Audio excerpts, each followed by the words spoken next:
Hey folks, Leo here once again. Sorry. Welcome back to another review. Hope you enjoyed my review of Doctor Strange in the Multiverse of Madness. That is on my YouTube channel right now. Remember, or my YouTube channel shirt here. You can't see it real right, but Levi McNally 983 with the mask profile picture. Thank you guys for 220 subs.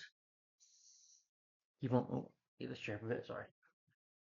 Anyway, guys, thank you guys for those subs. I do appreciate it a lot. And, it's from the bottom of my heart. I appreciate it. And thank you for the support. It really means a lot, guys. And, share my videos on your Facebook page, Facebook story, or Instagram, whatever you have, Twitter, whatever the heck you have. I do appreciate it. You know, share it on Facebook groups too. I do appreciate that as well. I share my videos on Facebook groups.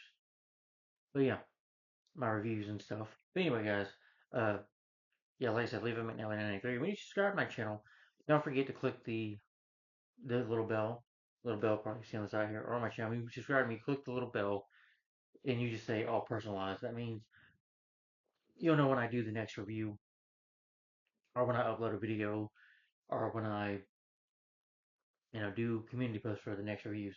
Anyway, guys, on this channel, I've been doing a superhero marathon, and I've been doing what I call the 2020s era superhero reviews. These are superhero movies that came out in the 2020 decades, 2020 to 2025, and I'm on the year 2022. Let's see, these next three movies came out in July. Then I got one in August, two in October, three in July, one in August, two in October. Yeah, like I said, seven, and one in November, but seven. And this is another MCU movie. This film is a sequel to Thor Ragnarok from 2017, and it is the 29th film in the MCU, Marvel Cinematic Universe, short for just MCU. And I did not like this movie, did not care for it. This is going to be a bit of a rant. I don't really dare say epic rant. There were some things I liked in this movie, I'll admit, but this movie is really a mixed bag. I don't know how to describe it, but this film was just bad. This was just not a very good movie, in my opinion. This is probably my least favorite Thor movie, and of course, I'm talking about Thor: Love and Thunder. Yeah, I didn't care for this film. I'm glad I didn't see it in theaters. It has a nice poster and stuff. I'll give it that. You know, and there's some visual effects to it that is nice. And I do like seeing Jane as Mighty Thor. Jane Foster come back as Mighty Thor. I thought that was cool because I love the actress Natalie Portman, and I did like Christian Bale, but the film just was a very mixed bag for me. I'll get more into it to the review.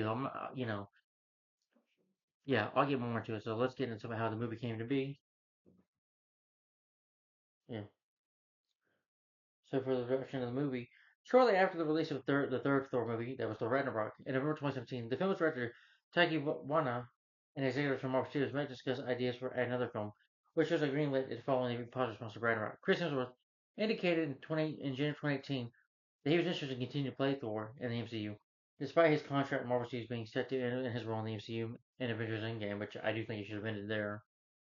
By then, Hemsworth and White had discussed what they would want in a potential fourth Thor movie, and Hemsworth said that a month later that he would consider returning if there was another great script. Yeah, there sure wasn't one here. Tessa Thompson, who plays Valkyrie in the MCU, was believed in April 2019. In April 2019, which I think that same year, her and Chris Hemsworth they also made the movie Men Like International. That film sucked. I hated that movie. I saw that film in theaters, and that sucked. For Ragnarok, see what that involved. While he returning, Hemsworth said that he would continue to play Thor for as long as he possible, crediting Waddy revitalizing his interest in the role after he became exhausted and underwhelmed prior to making Ragnarok. In July 2019, Waddy officially signed on to write and direct the fourth film, Thor movie, with Hemsworth expecting to provide the role, of course, of Thor. Waddy did not interest in repeating what they did with Ragnarok, but if you're gonna have a Thor movie, you gotta have Chris Hemsworth. Instead, because he is Thor, you can't just recast him, it wouldn't work, in my opinion. Instead, wanting to do something more interesting for myself to keep the whole thing and decided to make sure that I'm feeling creativity about it. Later that month at San Diego Comic Con, Marvel Studios president Kevin Feige announced the film as Thor: Love and Thunder with a release date of November 5th, 2025. Hemsworth said that Thompson would confirm to returning along with Natalie Portman as Jane Foster from her previous two Thor movies that she was in the first Thor from 2011 and Thor: The Dark World in 2013. Hemsworth, who would also serve as an executive producer, was paid $20 million upfront for the film, an increase from the $15 million he earned for each of his appearances in the Ragnarok and Infinity War and Endgame. Portman agreed to return to the franchise after her character had not been included in Ragnarok. Following a single meeting with Wadi, the director was given creative freedom from Marvel Studios to reimagine her role in the film. He offered to portray the character in a different and fresh way, with license to be adventurous and fun and funny. Thompson and Feige added that Valkyrie's bisexuality would be addressed in the sequel, which this is another problem I have. They had added the woke shit, the LGBT crowd. Made her Marvel Studios' first LGBT superhero. Yeah. Oh, it's the same thing with this character too. Yeah. Ford, the Rock character, looking character. Yeah. He has two dads, by the way, and he becomes. Yeah, they turn him gay. I'm like, yeah. Yeah. When did it come to this point, Marvel, where you just want to be woke and just want to address the agenda of that? Stupid.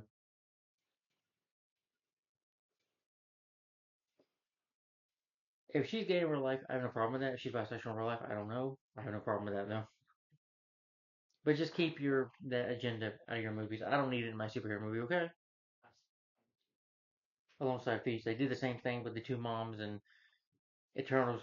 Well, it just had American Chavez had the two moms, and Eternals you had men kissing. Yeah.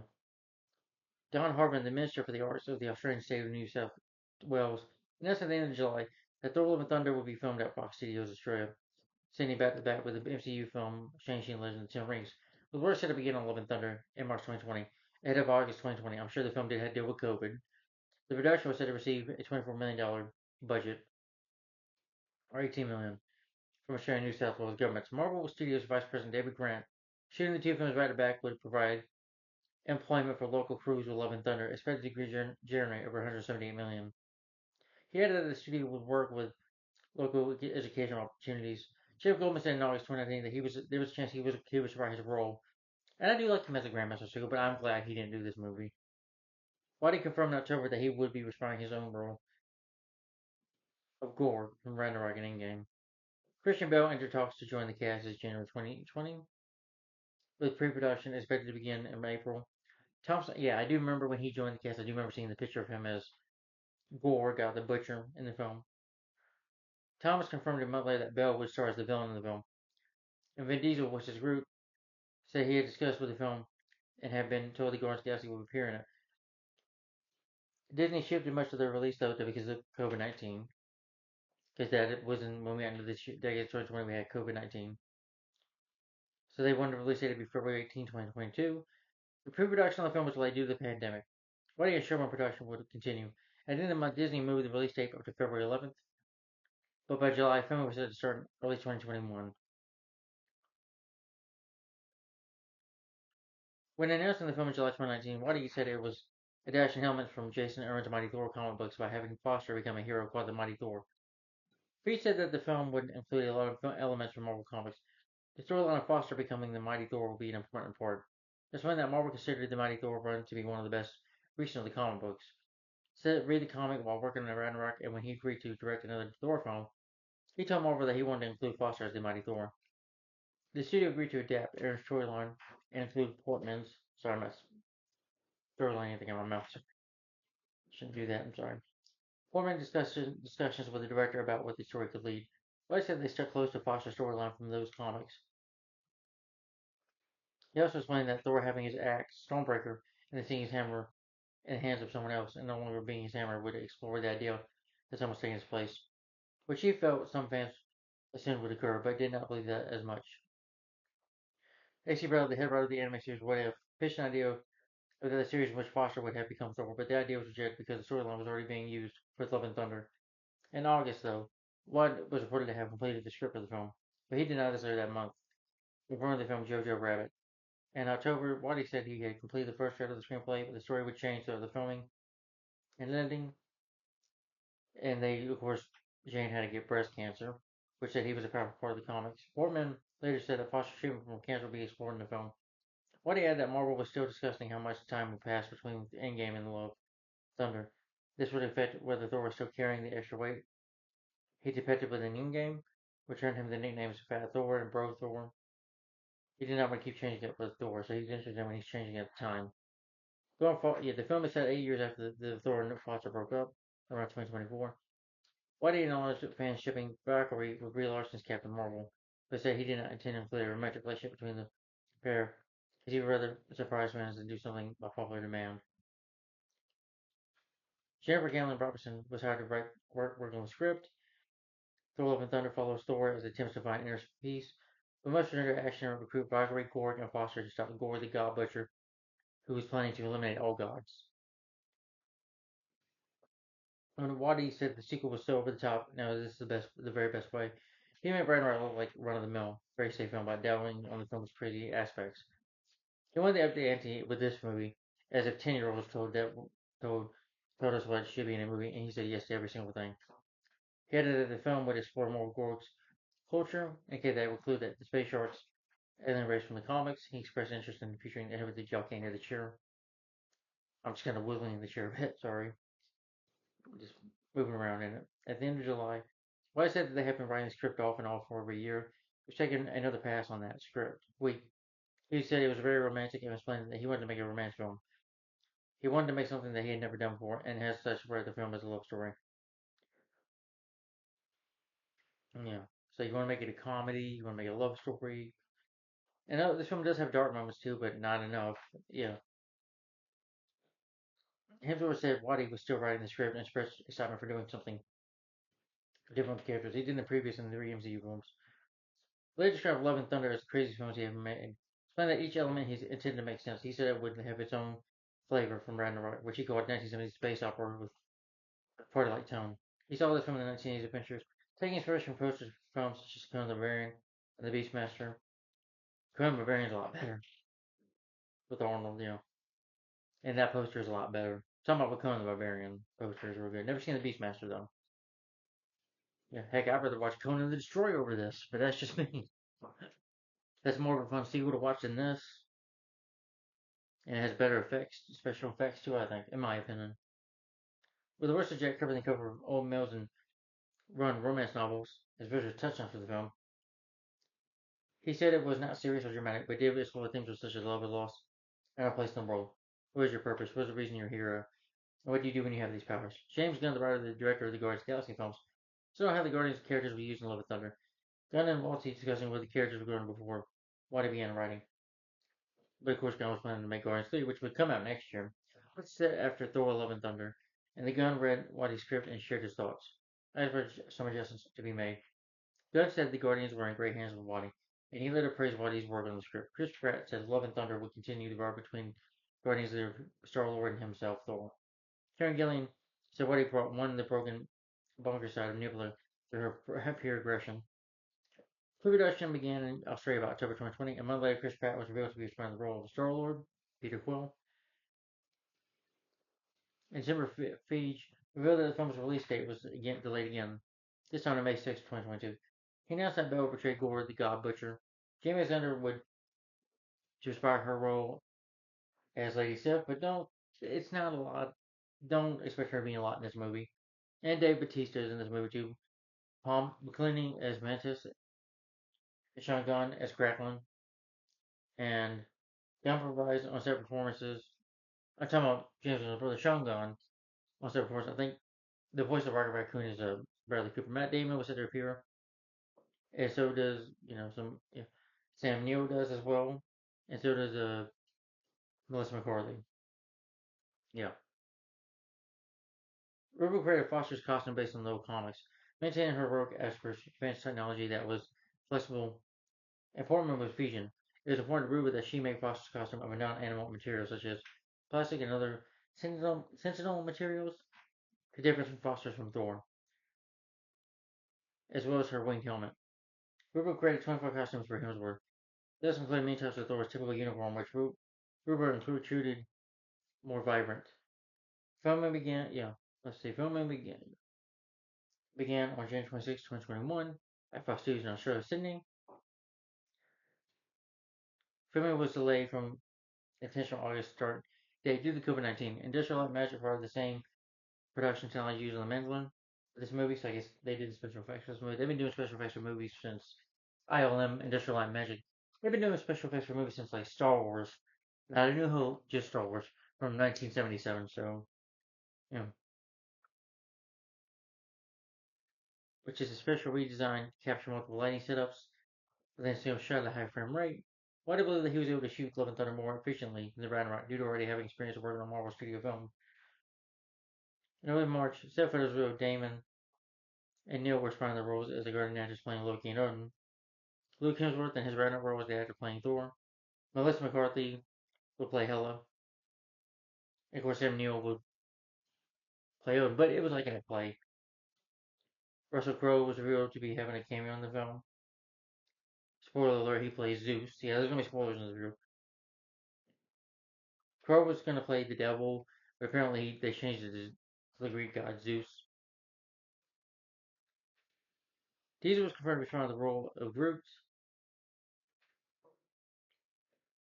Yeah, visual effects of the film were created by FX, Weighty FX, Rising Sun Pictures, Industrial Light and Magic, Framestone, Method Studios.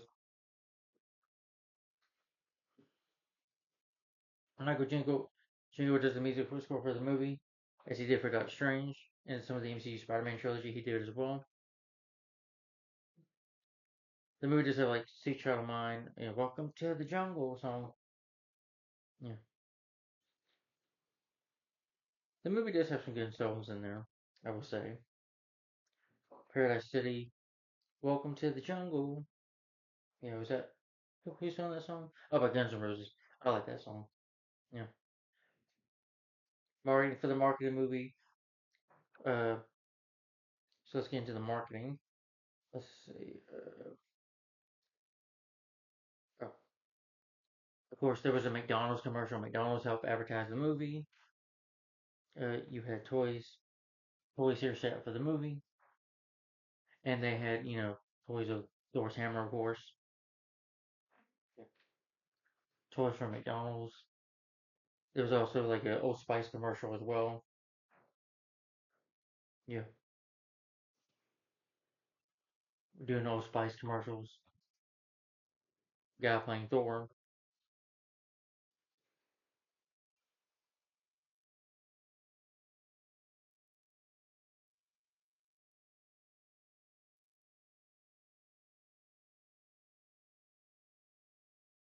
Yeah, but I do remember the trailer for this movie a couple times. I did thoughts on my other channel, thoughts on the trailer and stuff. I do remember the teaser and the trailer for the film, and I took a picture at in Georgia at a mall with the movie's poster. Because at the time I was excited for this movie when it came out. Yeah, because I really loved Thor Ragnarok. So yeah, this is let's see for the cast: T. Thompson, the beautiful Natalie Portman, and T. Thompson as well, beautiful as well, and Chris Hemsworth. Boy, he's a handsome man. I'm just kidding. I'm just being weird. Chris Hemsworth comes back as Thor and Avenger and the former King of Asgard. Chris has been doing these films. Hemsworth has been doing these films since the first Thor movie, The Avengers, Thor: The Dark World, Avengers: Age of Ultron, uh, Thor: Ragnarok, and of course Avengers: Endgame and Infinity War. I don't know if he'll ever come back as the character. I haven't heard nothing yet. Yeah, I know his first movie. Oh, okay, he's coming back in Avengers: Doomsday because the movie does say at the end of the titles that he'll be coming back. Yeah, in his first movie, I think it was Star Trek 2009. That's before he played Thor. Christian Bale as Gore the God Butcher. He's a scarred wielder of the narrow sword, manipulator of shadows who seeks the extinction of gods.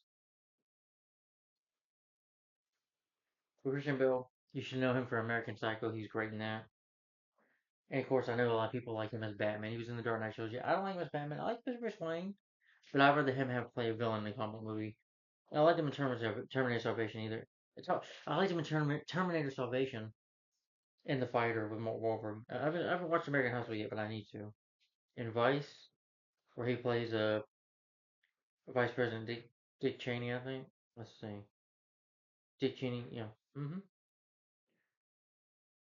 And The Machinist, I haven't seen that, but I need to. And Out of the Furnace is a real good movie. Kristen Bell's a great actor. I don't like him as Batman, but any other movie, he's fantastic in. Tia Thompson as Valkyrie, the King of New Asgard. Yeah, she was in Thor Ragnarok, and like I said, Man in Black International, and Avengers Endgame. And I think she was also had a small part in the Marvels. Yeah. As King Valkyrie, yeah, a small part in that. And she was in the Creed movies, I think, which I don't care for. Jamie Alexander Sif and Scarlet Warrior, Thor's childhood friend.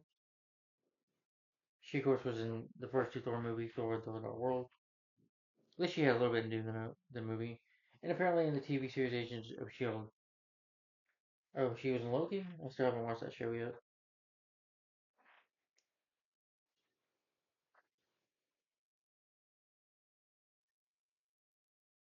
But it's an uncredited episode, okay. And she was only two episodes of Agents of S.H.I.E.L.D. that had to do with Agent Coulson, Phil Coulson, who died in the Avengers. And then they made that show after his death. Hmm. But she was in The Last Stand with Arnold Schwarzenegger. That's an underrated movie. And I think she has a lot more do. She has a lot more do in that movie than she does in here. And Taika Waititi, the director of the movie, who also is the director of the film, directed this movie as well. He uh he Gorlin creator Gladiator who befriends Thor. But Taika Waititi, let's see. I do remember seeing him in Green Lantern. You know what? I'd rather watch Green Lantern 2011 over this any day. Yeah.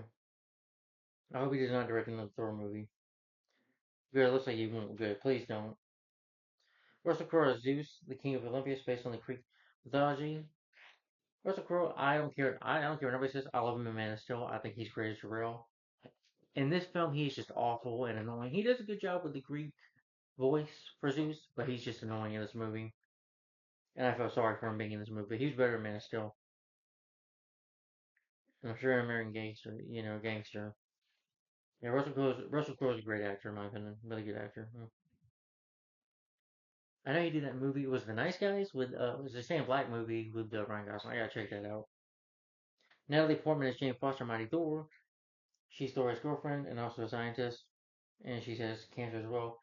Now, my first introduction to her was Star Wars, the prequel trilogy. I mean, playing Padme, Queen Amidala, and Star Wars: Episode One: The Phantom Menace, Episode Two, Attack of the Clones. She was also not just in Thor: World War Two, but V for Vendetta, which is a comic book movie as well. That's for DC. Yeah,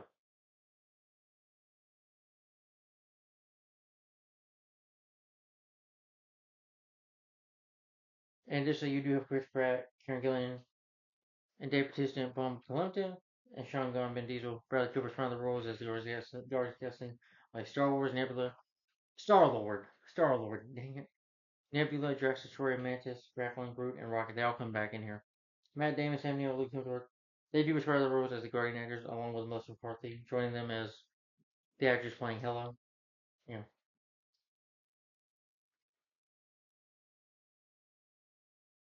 Zachary Levi, Ray Stevenson. They just have small parts in here as flashbacks.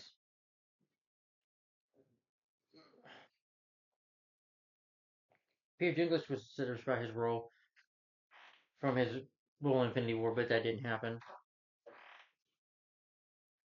Lenny Hitting, who I remember from The Jungle Book, she was in Game of Thrones, but I basically just know her, as Kitty. Not Kitty, I swear, not Catherine Bryden. What we'll call Kitty in The Jungle Book, the 1994 film. That is the only good remake of The Jungle Book from 1967, in my opinion. Very underrated film. That'd been cool if she'd been in this movie. So when the movie came out, it did become like the yeah. The film did gross $769 million worldwide. It's the eighth highest grossing of 2022. I said Taika Waititi. Let's see filmography. He's in Green Lantern, right? Come on, I know he was. Unless he just erased it. And he also writes this movie. So does Jennifer K. Robertson. Let's see. Oh, I know what she did last summer remake. Yeah, she's gonna be directing that. Yeah, the new. I know what she did last summer remake, which I ain't gonna see. Reboot, whatever. Even that poster looks like crap. I don't really care. Great. She made a shitty script for this movie. Now she's gonna screw that franchise up. Or legacy sequel. That's what they call it nowadays. But it looks more like a remake. At least to me from the trailers. Anyway, the other people that worked on the film was produced by Kevin Feige, like I said, who's the president of Marvel Studios. He's worked on these films since since 2008 with the first Iron Man movie. Brad Wittenburn.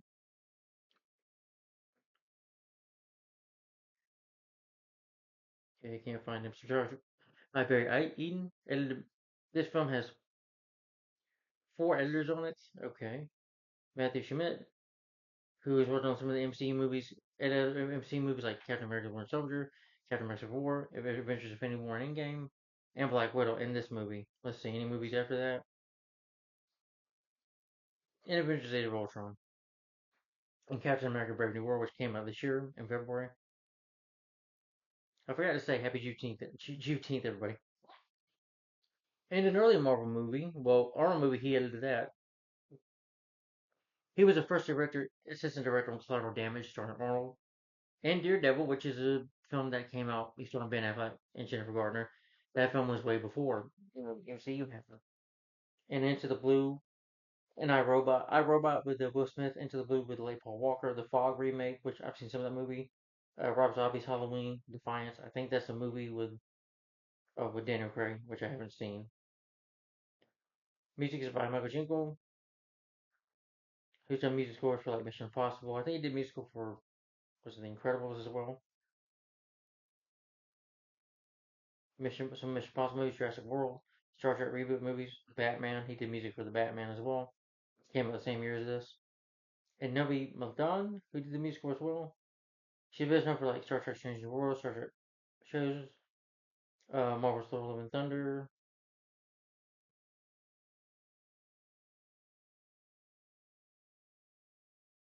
but mostly working on some TV shows as well. Do music scores for TV series. Production company is Marvel Studios. It's shipped by Walt Disney Studios. It was released July 8th, 2022.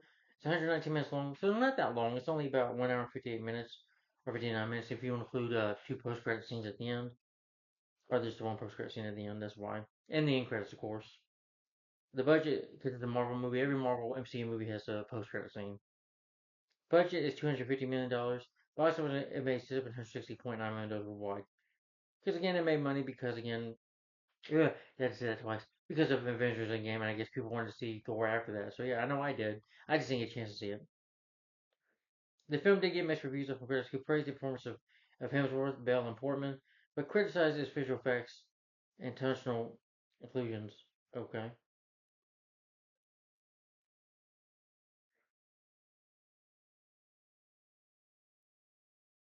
Why did he say he's going to direct another Thor film?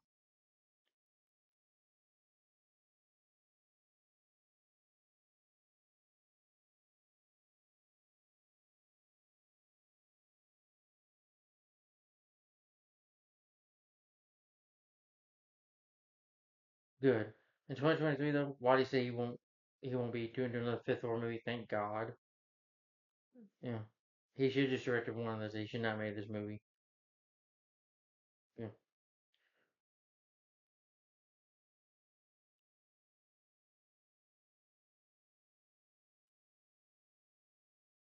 And again, Natalie Portman, Christian Bale, they were praised.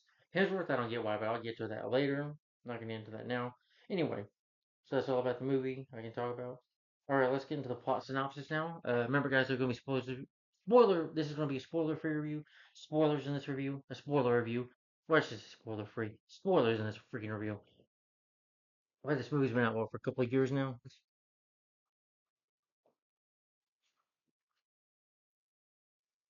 So okay, I'm gonna talk about the plot synopsis. Let me take this up cover off. Yeah. Again, nice poster. Yeah. And I have the film on Blu-ray. Probably not for long. Like I said, this is gonna be a rant review slash review. I can't really say for rant. I'm not pissed. There's some things that can't piss me off though. So it could become a rant later on, a bigger rant. But I'm not gonna do that right now. Anyway, the plot synopsis. Let me get to that first. Is that at this time it tells a story a couple years after Avengers Endgame. Thor is now with Guardians. He's with Guardians of the Galaxy now, teaming up with them, going on fights with them. Thor embarks on a journey unlike anything he's ever faced. Mm. A quest for inner peace. However, though, his retirement gets interrupted by this character, Gore, the God Butcher, who wants to kill all gods. He wants to extinct them. But he has a reason for it. A gladiator killer who seeks the extinction of the gods. To combat this threat, Thor enlists the help of King Valkyrie, played by Tessa Thompson, and his friend Gorg, and his ex-girlfriend Jane Foster, who, to his surprise, wields his magical hammer and she becomes Mighty Thor. She does wear a mask in the movie sometimes. Together they set out on a Her and Cosmo adventure to uncover the mystery of the God Butcher's vengeance and to stop him because he kidnaps children as well. Spoiler, yeah, he does kidnap the kids in the Asgardians children in the movie.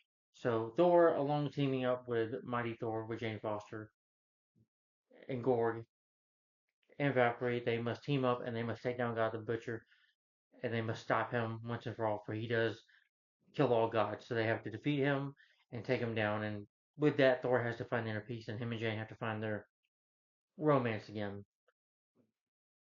Yeah, and that's the plot for you. So now I'm gonna talk about the movie itself now here soon, okay? And there's gonna be spoilers. If you've never seen Thor: Love and Thunder, God bless you. By the way, if you haven't, it's good for you.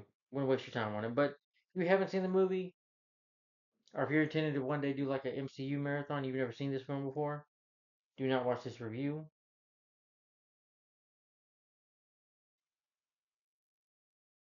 Yeah.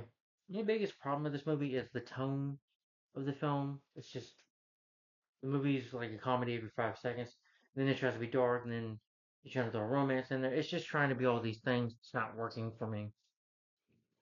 There are some things I like about the film, but despite that, it just isn't working as a movie, in my opinion. But I'll get to why. But let's talk about the movie itself. Remember, there are going to be spoilers in this review. So turn the video off right now. You've been warned. And if you read the description box below, I always say there's spoilers in this review, folks. Just to let you guys know, just in case you've never seen this movie, or you never intend to, or you can just stop the video, comment about that, and don't watch the rest of the review so you don't spoil it for yourself, just in case you do see it someday. Or just say, hey, I'll give it a watch. You know, yeah. But anyway, Thor: Love and Thunder. Let's get to the 29th film in the MCU. Here we go. So the film opens up with Gore. You know, he's like the last of his people. His daughter is dying. They're suffering. He's praying to his God. He prays to his God Rappo for help. But sadly, his daughter dies of starvation. And I do feel sorry for Christian Bale. Does a great job. This is a film. It opens up being really dark almost with a character, his daughter dying. You know,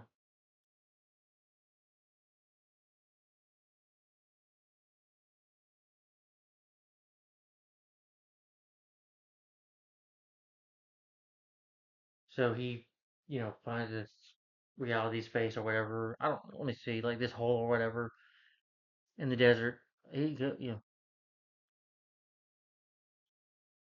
It's an oasis he finds, and he finds this guy Rappo, whatever his name is, that looks like Paul Giamatti almost. He's like, "Can you help me, please? Can you bring my daughter back to my people? Because I pray for you." And then he makes fun of him, and this guy Rappo, Paul Giamatti, like he's just mean. He's a asshole, you know, and basically telling him he doesn't give a crap about his daughter. He's like, "Oh well, that's what you want to do. You die and all that stuff." So I can't hardly blame Gore for wanting to kill some guys like this, especially this guy, because he's a douchebag. He's like, so it's this sword called the Black Necro Sword, which brings a lot of evil into you, gives you power. And of course, before he grabs it, though, he's like, I rebuke you to his god. And his god, like, doesn't kill him. But he's able to grab that sword and he stabs him nearly in the throat. And he's like, after killing him, he's like, all gods must die. And then the film jumps, opening for me, dark to a comedy, where Gorg has to narrate the movie and tell us all about Thor, where he's born. But we know he's an Asgardian. We know he lost his mother. He has to redo that. I'm like, really? Wakiti and Jennifer Ray Robertson, who wrote this movie. Yeah, Jennifer gave it, Wakiti, Tabakiti, whatever the director's name is, and Robertson. Why did y'all add that in? Why do y'all have to retell the story just to be funny? It wasn't funny. It was stupid. That's what I hated. I'm like, really? That annoyed me. I'm like, why? I know this already. I've watched all these MCU movies, all 29 of them, starting with this one so far. I know the journey of Thor. I know his father died. I know his brother died like 3 times. That was in, you know, the first Thor movie, Thor: The Dark World, and Infinity War. I know this. Do you really, you know, Robertson and Snakey, who directed and writing this movie, well, both of them wrote the film. You really think the audience is that stupid? We know the character already. If we watch these MCU movies, us MCU fans, we know the character. You don't have to refresh my memory. I know he fell in love with Jane Foster and all that. I don't need to know that. I know that. But Thor, he's with the Guardians, and they say he won't team up. He looks foolish. In this movie, I didn't like Chris's performance. I don't blame Chris. He's the greatest Thor. It's just the writing was really bad for him. He was just annoying and a buffoon. This movie just makes Thor look like a joke. So Thor fights with him. He's got his hammer, his Stormbreaker, which is cool by the way, that he got in Thor Ragnarok. I mean Thor Ragnarok. Yeah, Thor. I can't barely speak. And Infinity War, and the Endgame, you know, Baby became fat, and Thor, works out, loses weight, and he's teaming up with Guardians. They're fighting to save these people, and they say that there's some of their guys have been dying lately, been murdered. They need him to save this house. So Thor was like, yeah, I'll do that. And there was like an awesome Thor moment, Him and Star-Lord still have their moments, which I really find funny. Guardians were kind of funny here, but they're only in this movie for like 10, 15 minutes, really, it's not long. So if you tend to see like Guardians a lot in this movie, you're gonna be disappointed because they're not in this movie a whole lot. It's not a Guardians movie. It's a Thor movie. But Thor, people say it's a Jean-Claude Van Damme kick that he does because he does a split. He does a split. Like he's some of the CGI is really bad. Some of the visuals do look nice, but a lot of the CGI is awful in this film. Thor like there's a split when these when this the enemy that looks like have they're like hawks or whatever try to ride a machine on him. He kicks it and he's like, I thought that was funny. And then him doing the kick, and then Thor destroys the building. He's like, another great Thor adventure. Yeah, like I said, this movie's a comedy. Every 5 seconds, Thor's trying to be a buffoon and be an idiot and moron. It's like I gotta go find my place somewhere. I gotta go back to Asgardian or whatever he's planning to do. I just didn't care. And then he's like, I distance from people. I distance myself from people right now.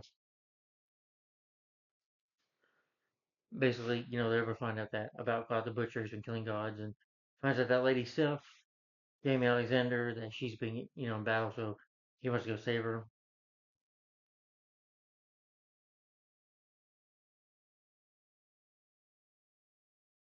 They respond to her call.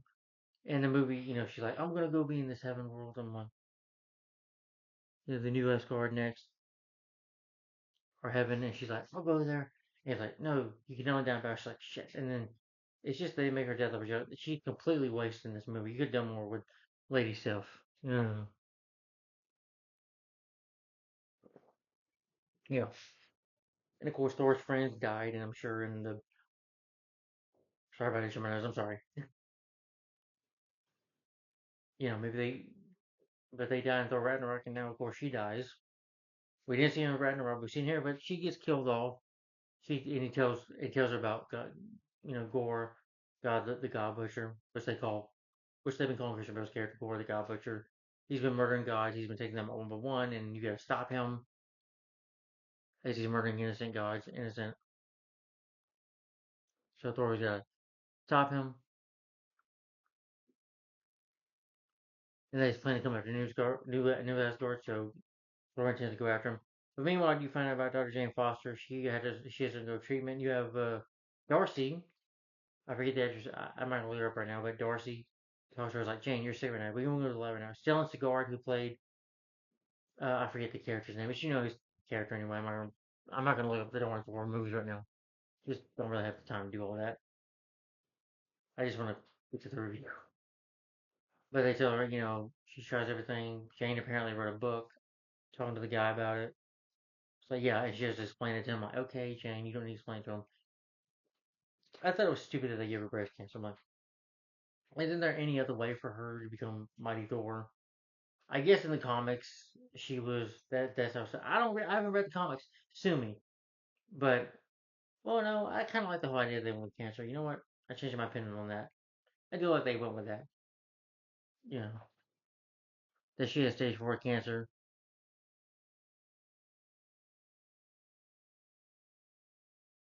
She travels to New Asgard though, and she wants to get rid of her cancer.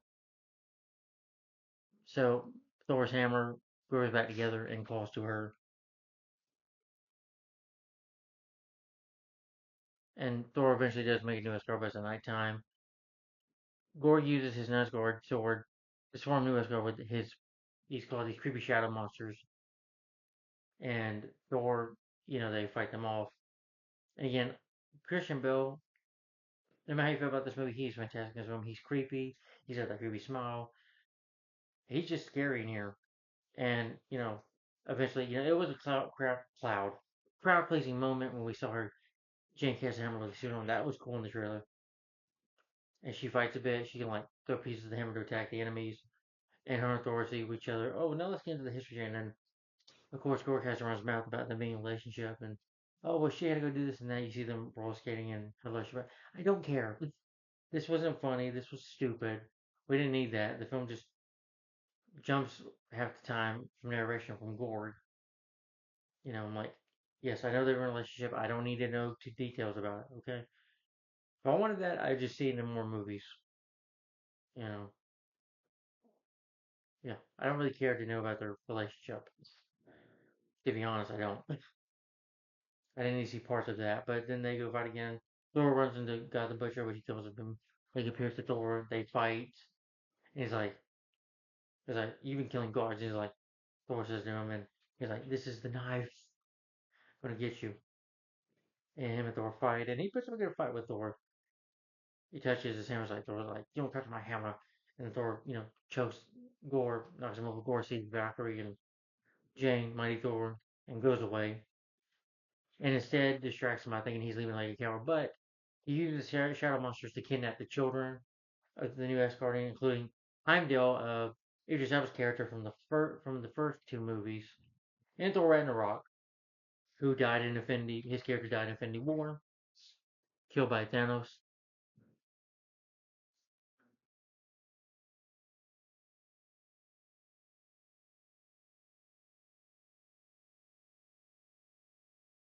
So I was trying to figure out what to do. I kind of laughed what this lady said. I was like, what are we gonna do? What are we gonna do? And Thor wants to get his hammer back, and it's not working. Like, "Oh, I didn't really find that funny. Children are being kidnapped, and we're just making jokes and trying to be humorous. I'm like, Tawaki, Robertson, you the way you wrote this movie, are you trying to make a comedy or a dark movie? What are you doing here? Then you're trying to make a romance, and you're cramming all these things, the tone of the movie into one place. It's just blowing my mind away. But anyway, uh, so he contact, because he has the powers of his father, he can contact you from another world where he comes in contact with him, and he's like, "My name is Axel." I'm like, "Your name isn't Axel. There's only one Axel. His name is Axel Foley. That's Eddie Murphy."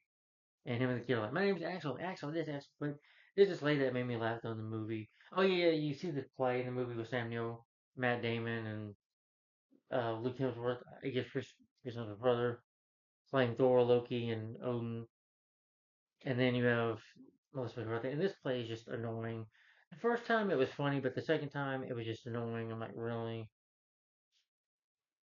I felt like Matt Damon and all the other actors here that were being in this film were just wasting their time and money being in this garbage of yeah. But I liked it when this lady said, our soldier's dead. Our soldiers are always dead. I thought that was funny. But Thor argues with the kid. Thor tries to have the conversation and he's being funny. He's on the phone. He's able to go like to see them in the vision by just using his eyes. And then Thor, these kids, they're caught in a cage. They're in a cage in this shadow realm, which is like a dark, looks like hell almost. They're in a cage, and Thor's like, "How's it going? How's it going? We're in a cage." I'm like, Thor, you're a freaking idiot in this movie. They wrote Thor. Tawaki, you made Thor a complete moron. How's it going? Thor, you idiot. You're an idiot in this movie. How's it going?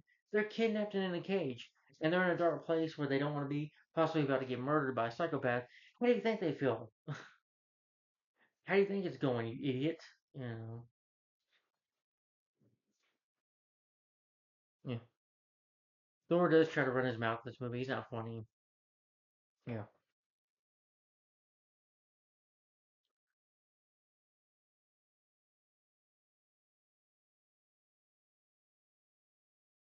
But they travel to the city along with Jane Jane said, "Let's make the rainbow happen" or something like that, which I thought was a pretty lame line. They can't use the Bifrost because it's not working. Idiot Thor tries to do it and it doesn't work. Just makes himself look like a fool. They take off on the ship. Oh yeah, and the movie has these goats, which yeah, you probably can't see from this the poster somewhere. Okay, there they are. As I'm pointing to my finger right here, the goats, which yelling scream. Oh my god, these goats I hated. Even Nebula was so annoyed by that. Nebula was about to get a gun and start shooting him, but Thor stops her. I'm like, I wish she just would have shot those damn goats. I would have been happy. Yeah. But they want to go talk to Zeus, saying that Zeus and other gods can help them out.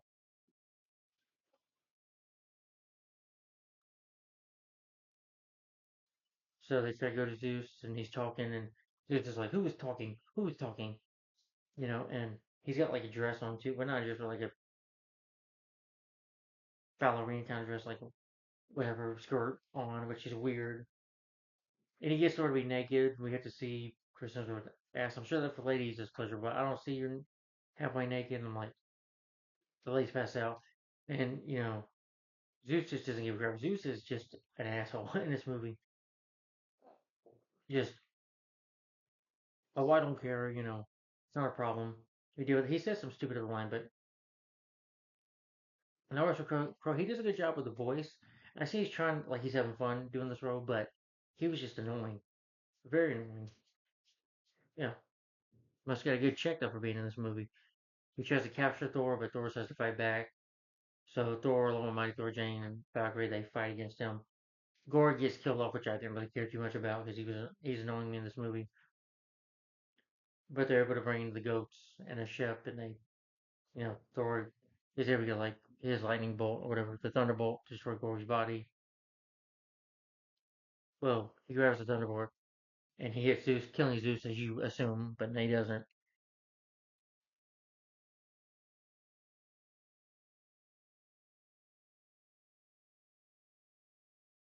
Valkyrie steals the thunderbolt. You know, him and Jane are talking. She tells him that I love you, Jane, I love you very much, and she tells him that she's dying of cancer. Goes for a kiss, which was I see them reconnect. But then you have Gore talking about his two dads. I'm like, oh, Gore, here we go with the woke agenda, gay agenda again. I'm like, ugh. And saying, oh, she passes. I'm like, really? You had to write that shit. And I'm like, really? I don't care if people are like that in real life, but keep it out of my movies, especially my superhero films. I don't need that. I want a good story. That's all I want. And I'm sorry, but I prefer a man and woman to be together, but that's just me. To me, that's just a circle life. Men and women have babies. That's the way it is. How do you think people get babies? Out of the sky? Mm, yeah. Well, it doesn't come in a. I mean, sky. I mean, like in a basket, how they show Christmas. Yeah, babies don't do that. No. Yeah. But at least in that movie, the jokes were funny. But they're using Stormbreaker to drive the bridge, and the visual effects are really good. I give the movie credit for that. Eventually, they show up, and I do like it when they show up. They're like the movie becomes like black and white, and they see Gore. Well, Gore tricks them. Jane finds out that from this paper that he's got that he's planning to open up the Bifrost, probably planning to kill a bunch of other guys. So she takes Stormbreaker, throwing Stormbreaker away, and Thor's like, "Why'd you do that?" And she's like, "Because he's gonna kill them all. Kill more gods." And I'm like, "Thor, you're an idiot." You know. Yeah. Eventually, he's able to use the shadow monsters, like capture them, talk to them, like, "Oh, I have to call it." And he's being creepy here too, Christian Bale. Even the kids are telling a story. Well, Heimdall sounds like telling a story. He's like, "It's a great story. Too bad it won't work." Boop. I'm like, I just thought I can't do Christian Bale. Christian Bale was fantastic in this movie. But again, if I want to see him better as a villain, I'll just watch American Psycho. At least that movie knows its tone and had better direction and writing. And yeah, Bell is underused in this movie a lot. You don't really get much of his character. See a lot of his character in this movie. I don't think he got enough screen time, but he was good when he was there. And him and Thor fight with a sword. He stabs with a thunderbolt. He stabs Valkyrie as a killer, but injures her. And Jane has to get her out of there. Thor's using his electricity, again with his eyes. That little electricity. Before they escape the Bifrost, though, Gore is able to grab the hammer. Well, he convinces Thor to call the hammer, mainly because he's threatening to kill Jane. He's like, about to choke her using his abilities. And he takes her to the hospital, tells her the cancer is getting worse. That if she keeps on using migraine, his hammer, she'll die. And Thor doesn't want her to do it, so Thor's like, I love you, stay here. He's like, well, I want to be part of the fight. He's like, no, Jane, I'd rather you be alive. I'll go save the children. You and Valkyrie and Gore have been hurt. I'm going to do this myself. I've been plenty of fights. I can do this. She's like, well, you come back to me, okay? And Jane's okay with it at first, but she's okay with it. And they say love each other, part ways. Yeah, oh yeah, and he breaks a vending machine to give her a bunch of snacks. He's like, some idiot, some moron. Yeah, yeah, you were that moron, Thor, that broke the machine.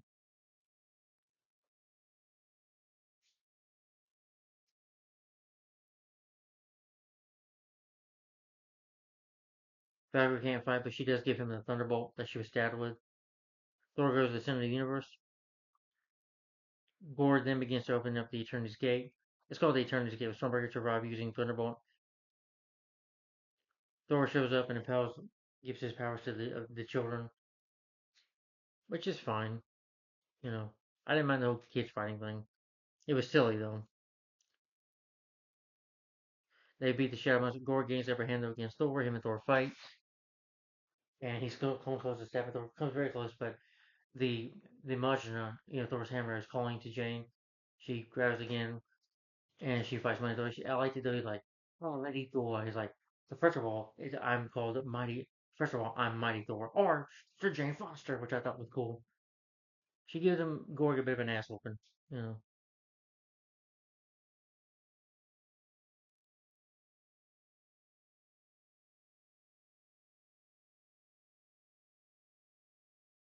Thor does recover the shield. Well, they say the other guys they can't stop Stormbreaker. Thor does recover it. Gorg goes into the Eternity,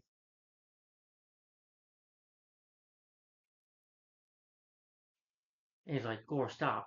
You shouldn't do this. This isn't the right way to go. I'm sorry for what happened to you. I can understand your pain. But this isn't the way. He's like, well, how would I seek? You seek love. We all do. And I get the film's message of seeking love. It's just that I would care more if the film was more serious. And instead, you're trying to be more of a comedy. You know,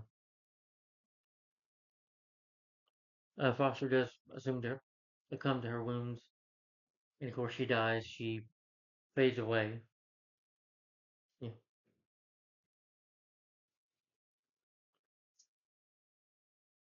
And he does get to see Star again. His daughter does come back to life. Yeah. Yeah.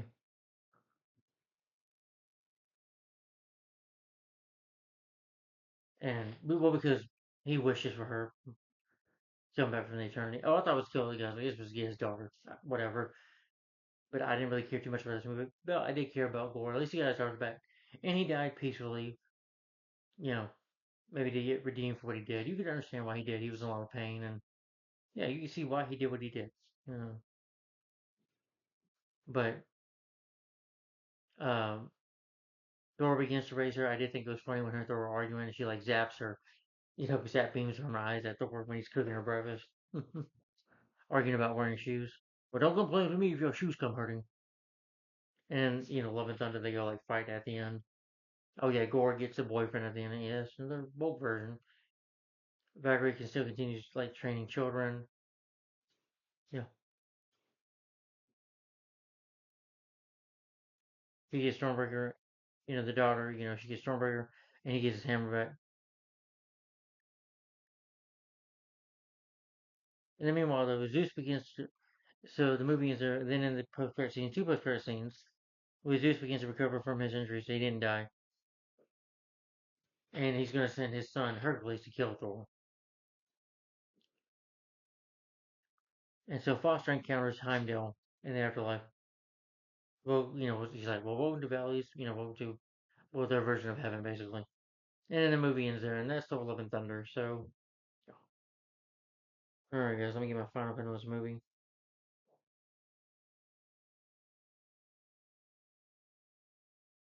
Yeah. Give my final thoughts on this film, and then I'll be done with this review, okay?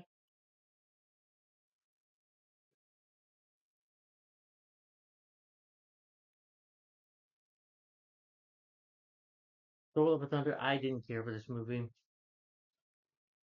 I can't really say this is an epic rant because I'm not that pissed, but it does piss me off enough. But this, I'll just say rant slash review. But this film, I still just didn't care for it. Again, before I get to some things, I'll like. Okay, first of all, what did I like about this movie? I did love Natalie Portman in this movie. She was good. It was cool to see her as Lady Thor. I like Christian Bale. Let's go with God Butcher. He was great. He was fantastic in the role. I just wish he had more to do. And some of the visual effects are nice. But the story, the tone of the movie, the story isn't just very good. I didn't care for the story. It's the problem with this movie for me is the tone. It doesn't know what it wants to be. It's like Kawaki, the director and the writer, they don't know how to write a good movie. He wants to judge Green Lantern as a crappy movie, but at least Green Lantern, known as tone, Green Lantern wasn't a comedy. It may have comedy in there, but it was dark. Yeah, it had some dark moments of parallax. It had to deal with fear. Yeah, in the movie, at least Green Lantern knows his tone. Yeah, I'd rather watch Green Lantern over this. I'm sorry, that's a more entertaining film. If Target wrote that movie, though, I think it would have been a lot worse. Yeah, Amy and Ryan Reynolds can run away from that movie all they want to, but Green Lantern did happen, and it's better than this movie. Yeah, the rest of the cast, I didn't care for too much. I like Chris Hemsworth, but oh no, yeah, visual effects are nice. That's about it. Now, I didn't care for the story. The story's all over the place. It's just trying to be dark, a comedy, a romance film. What are you trying to be? It doesn't have to be a comedy every 5 seconds. A lot of the jokes just are annoying. Some stuff does make me laugh, chuckle a bit, but the time the humor comes is like this. It's like that's what I like about Doctor Strange though. Yeah, you had the stupid, joke where Travis says he shoots webs out of his butt. That end was so funny. But this movie goes full blown comedy. Like the tone is all over the place. Like Tabaki just chose it. Ooh, let's just make this movie crazy. You're putting everything. You're shoving all these tones of the movie into the film. You're trying to be a comedy, dark, and it's just not working. You gotta be consistent with your tone. You gotta balance your tone for a movie. Settle humor. I know Marvel was known for the humor, which is not bad. That's good, but still doesn't always work. And this movie didn't work. This movie was also boring. I thought I didn't care for it. The goats were really annoying. I wanted to shoot them because I was irritated by them. I love Ghost in Marvel. I'm talking about the CGI goats in the movie, not in real life. Valkyrie, I like Valkyrie, but I still like the American. Gorg was just annoying in this movie when he narrates. I'm like, it was stupid. Like in the beginning, I'm like, I don't need to know the story of Thor. I know about the character. I don't need you to explain to me. I've been watching these movies since he's been playing Thor since still. So I know the journey of the character. You don't have to explain it to me. You know, Jennifer K. Robertson and Richard Taki, writer. You know, Taki Wagner. You don't have to explain it to me. Like one guy said in Freedom Fighters with Haley Swan. You ain't gotta explain shit to me. No, I'm kidding. You don't have to explain anything to me. But the cinematography is nice. I do love when they go to fight Gore on his planet or whatever what he's on, and it goes black and white. That was well shot, and the action is pretty decent. The action is good. Nothing memorable, but it was good. I did love the scene where Thor does the Jean Claude Van Damme kick and the Jean Claude Van Damme split. Like, see, that's about energy. Yeah, and the editing is fine. I don't think the editing was bad. Music score, I mean, some of the songs they added in there, like Welcome to the Jungle, Sweet Child of Mine. I've heard that in a better movie that was in Big Daddy with Adam Sandler. It's a better film. At least that movie knows its tone and story. This movie did not. This movie was just all over the place. And the rest of the cast, though, Jamie Alexander was useless in this movie. They do nothing with her. Christian Bale is great, but he has nothing better to do. Mm, not getting no screen time. Russell Crowe is just annoying. A great actor, but here he's just annoying. I don't blame him. I blame the writing and directing. Natalie Portman was good. Her and Bill, I praise the performances. They were really good. But Chris Hemsworth, this movie may just make Thor look like a joke. If he's gonna be like this in Avengers Doomsday, a complete idiot, a complete moron, like telling the children when they're kept in the cage, how's it going? This film just makes Thor out to be a complete joke. And if they do that in Avengers Doomsday, I don't really care to see that movie. I don't even know if I care to see that movie at all. Because Marvel, can you please stop making movies? You should have ended it after Endgame. After Endgame, yeah. What I liked about Doctor Strange though, in Spider-Man No Way Home, Spider-Man No Way Home, I thought was funny. I thought it was good. Yeah, the CGI was bad in that movie, really bad. The whole movie's pretty much CGI. And a lot. Some of it was good though. At least Spider-Man: No Way Home had a good story. It made me feel something. It made me cry. At least the movie Spider-Man: No Way Home. Say what you will about it. At least the movie did have was consistent with its tone and knew the tone of Spider-Man, of course. And at least had moments I cared about. And same with Doctor Strange: Multiverse of Madness. I cared about Wanda and going after her children and stuff. Yes, and the movie does feel like a horror movie as well. It's not straight comedy.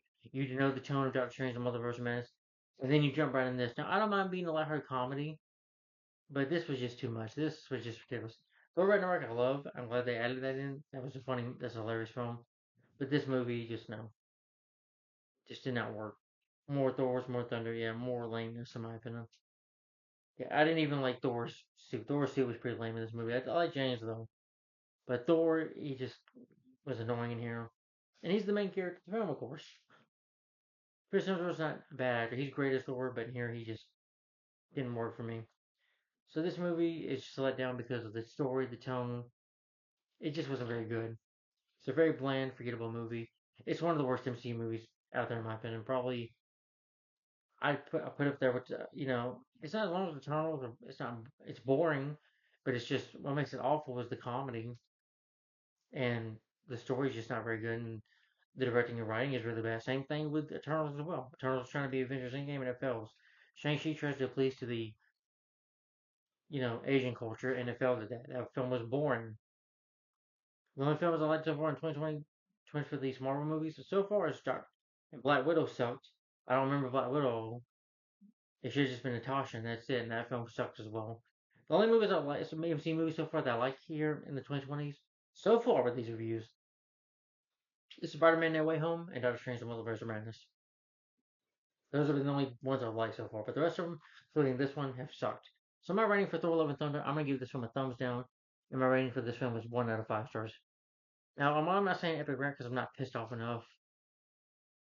You know what? Screw it. It'll be an epic rant because I hated this movie. This film is just terrible. I'm sorry, I don't like it. But Thor: Love and Thunder, just an awful movie. I don't think about it because there was nothing been redeemed about some things like Christian Bale and Natalie Portman. Some of the visual effects are very beautiful in the movie, but that's about it. Some special effects CGI is not all that bad. Some of it's good. Some of the makeup work is good. And I like seeing Guardians there for a bit, but it doesn't make the movie good in my opinion. You know, it's just the tone is all over the place with this movie, and the story sucked, and and some nice cinematography as well, like I said with black and white. But that's about it. Other than that, it sucks in my opinion. Yeah, Storm Love Thunder, in my opinion, sucks. So anyway, there's that. Yeah, stay tuned for the next review. This film I think was let's see, that was July. This film I think was July 26th, I believe. This is another DC animated movie. It's a DC universe movie. Hold on, just let me. I know I'm about to be done. Just give me a minute.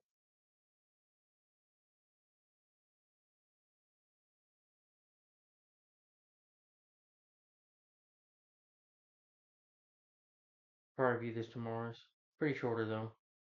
This is the 48th installment in the DC Universe movies and the fifth film in the DC animated movies universe, which began with Superman Man Tomorrow. And of course, that is the 48th film in the DC Universe movies. That is Green Lantern, Where My Power. So this will be next. So stay tuned for this, guys. Yes. Which I have on Blu-ray. So Green Lantern, But Where My Power. This will be next. So stay tuned for that tomorrow, guys. Thanks for watching. Stay tuned for this review. And let me know what you think of Thor: Love and Thunder, folks. Did you love this movie? Do you like it? Do you hate it as much as I do? You couldn't stand it, or do you like the movie? What do you think of the film Thor: Love and Thunder in your opinion? And what's your favorite Thor movie? My favorite Thor movie is Thor Ragnarok. And what's the most underrated Thor movie? I would say Thor: The Dark World. And what do you think of Chris Hemsworth as Thor in the other movies, especially in this movie? Do you think he was bad in this movie? I thought he was, personally. But what do you think of the writing and directing of this movie as well? And if they make another Thor movie, do you think they should go back to making it a little more serious, be more consistent with the tone? What do you think, guys, in your opinion? And again, my rating for Thor, Love, and Thunder, Thor, Love, and Thunder is a thumbs down. Rating for the film is 1 out of 5 stars. Didn't care for it. But stay tuned for the next review, the next superhero 2020 superhero 2022 review. There's Green Lantern Beware My Power coming next. Green Lantern Beware My Power. So stay tuned for that. Thanks for watching, guys. Like, comment, and subscribe. Thanks for watching. Bye bye. Bye. Bye. No, I'm kidding. I'm sorry. I'm just kidding.